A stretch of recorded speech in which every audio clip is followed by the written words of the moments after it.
You know what's absolutely selfish in this situation is what's selfish is in the past I'd already healed through something so tragic of my face ruined, and I'd heard they were calling me the ugly ex, and this girl is refusing me to talk to anybody in my past about that. Now, I knew they were doing a racial segregation then, and they were bullying me as the least version of these women, like the oddest girlfriend compared to all these other women. And I was really angry, and I really wanted to do some suing because it had caused me so much pain, like a lot of pain. Like, well, everybody's laughing at me. I was at home in so much psychological pain, and it's unethical. I couldn't leave the house. They continue to thrive after abusing me. That's what's the unfairness of it, is that I tried in all these different jobs in Australia, and I was being bullied out of every one of them through abuse of power. All of these jobs, I had to go back to cleaning, and then I finally got back to aged care because they ruined my aged care job in Auckland, and then I had loss of earnings, loss of reputation, loss of quality of life. I'd lost having any money. They basically branded me some fraud on the benefit, I think. And in this time, these girls that were nothing, all of them, have now skyrocketed into Hollywood like stars through using me and my whole culture and everything that everyone that I've known in this video, that I'm a dirty old man. So behind my back that happened after I'd suffered violence. So that's the tragedy of it all. And you know, I went to all of the media, I went to all of them. So then they decided to run an empire of the media and start running the media, start running journalism.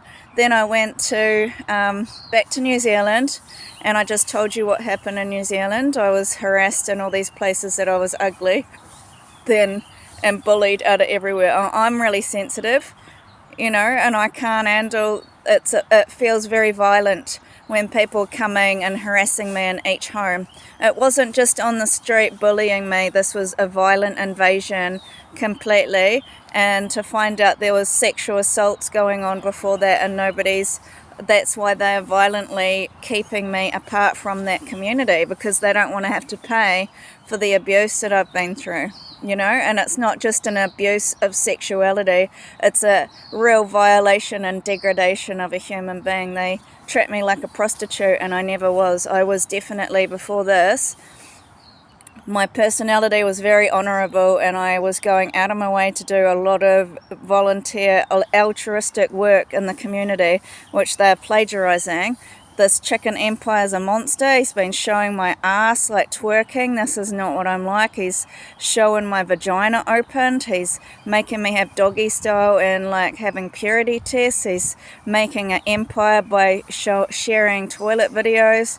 I mean, that's a complete murder of a human being, as opposed to a woman that had autism and had left a community to be in a healthier community that was more supportive of my health goals, and I was happier. I was doing smoothies, juicing, I was eating greens, running every day, and made new friends.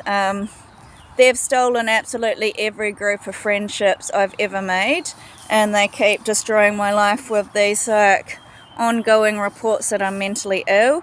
They've left my life in pieces and broken, and I'm still not allowed witness support after what they've been allowed to continue to do, and continue to barricade every part of my interests. As in, you know, I started to go to church because I really enjoy community get-togethers and sitting and talking to people about like different things, because like not everything has to be deep and meaningful.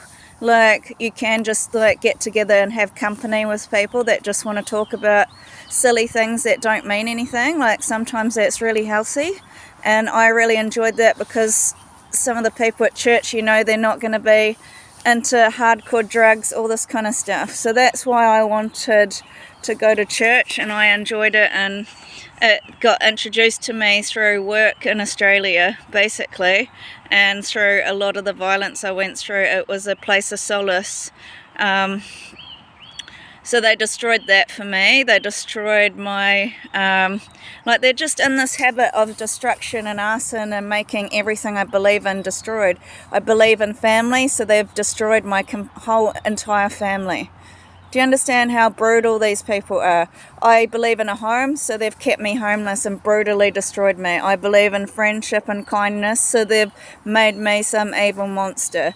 You know, not only that, they've just been violating me, like with all these snuff tapes, which is disgusting because I've never ever consented to anything like that. I'm a very shy person and I'm not even comfortable with my own body. So these women definitely are predators. It's like that woman like who wants to hold Hollywood on her side has erased me and got all these exes to kill me. Well, she's become a celebrity, and she was a very old lady. They swapped our lives. She was a very old looking woman. She swapped me to an old woman and disgusting and dirty and trash, and she skyrocketed into clean, good esteem, all the stuff that she wasn't. It was through them stealing parts of my identity that I'd done in my past, and I really had worked on my esteem. But you cannot have an esteemed life if you're kept in poverty. It's an act of violence, and it's a man-made situation. So I just want to say, I feel like because the community's taken so much money to outcast me, and you're willing to share the snuff tape of the toilet video and the council's covering it up, and you want to keep violently sacrificing me so both the girls in these families can keep getting a lot of wealth over complete degradation over me, I do believe that it is up to the government to put me down. It is up to you, because they have made whole communities based on every interest that I love, and I'm being barricaded through these crime rings, where I'm not allowed to be included in any society, and I'm blackmailed with sex tapes and all this stuff. And it's an act of violence because somebody said something to me and I said I'm vanilla. So she is basically to make out that these girls are pure girls and holy. They basically got me gang raped, and that's not who I am at all. That's who they are. They like sex. They are sexual predators. I feel very cheated through my own dignity. Plus the community's a sex community anyway, so I don't want my videos. I've been completely degraded as a $20 slut. Imagine somebody doing that to JJ Feeney. Imagine somebody doing that to Polly off the radio. Imagine somebody doing that to who else is there? Imagine somebody doing that to Jacinta Ardern. Just destroying them. Because I find Jacinta having an attractive face, but a lot of men I know always say she's very ugly. I don't think she is, but imagine them just constantly campaigning she's ugly. I want to know why I have to be put through this political shame in front of my whole family and honour killed, and I don't get anything but to be kept on the street. And I feel like it's the responsibility of New Zealand and Australia to put me in a coffin now, because you've really psychologically abused me till I'm completely worthless and destroyed everything about my foundation that I built for myself. There's no way I would spend about 5 or 6 years in celibacy if I want to be a hooker. It's just not fair.